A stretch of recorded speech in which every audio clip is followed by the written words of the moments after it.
భాగంగా 149 గ్రామాల లోపల కూడా నిజామాబాద్ జిల్లా వ్యాప్తంగా ఓటింగ్ అనేది స్టార్ట్ అయింది. ఉదయం 7 గంటలకు స్టార్ట్ అయింది, ప్రశాంతంగా జరుగుతుంది. 9 గంటల వరకు తీసుకున్న దాని ప్రకారం 23% ఓటింగ్ అనేది జరిగింది. ఇప్పుడు చూసుకుంటే కూడా మీ పోలింగ్ స్టేషన్స్ లోపల అందరూ కూడా వచ్చి యాక్టివ్ గా పార్టిసిపేట్ చేస్తున్నారు.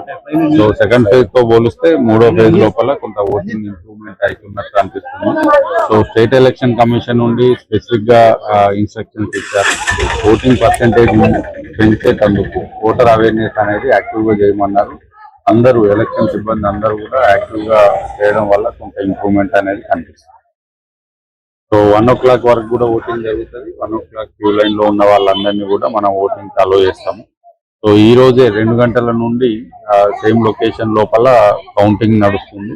కౌంటింగ్ అయిన పిదప ఇమ్మీడియట్ గా ఉప సర్పంచ్ ఎలక్షన్ అనేది మనం కంటిన్యూ చేస్తాం.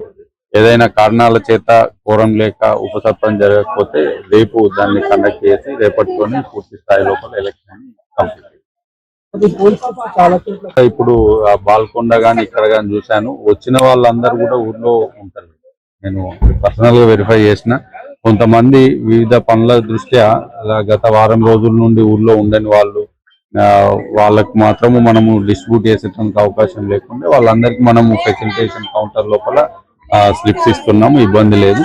ఓటింగ్ స్లిప్ ఉన్నా లేకున్నా కానీ వాళ్ళు 18 కార్డులో ఏదో ఒకటి తీసుకొని వచ్చి ఓట్ వేయొచ్చు. అందరు కూడా వచ్చి యాక్టివ్ గా ఓట్ వేస్తున్నారు. పోలింగ్ స్లిప్ మిస్ అయిన వాళ్ళందరికీ కూడా వైట్ పేపర్ మీద మనం సీరియల్ నెంబర్ రాసి వాళ్ళకి ఫెసిలిటీ యాక్షన్ తీసుకుంటున్నాము. అంటే ప్రతి దగ్గర కూడా మనకు సఫిషియెంట్ స్టాఫ్ వచ్చింది. కొంతమంది 3 ఫేజులు పడడంతోనే 3వ ఫేజ్ కి ఈ రోజు ఆబ్సెంట్ అవ్వడం జరిగింది. వాళ్ళందరి నుండి కూడా ఎక్స్ప్లెనేషన్ తీసుకొని ఇర్రెగ్యులర్ గా ఆబ్సెంట్ అయిన వాళ్ళందరి మీద కూడా చర్య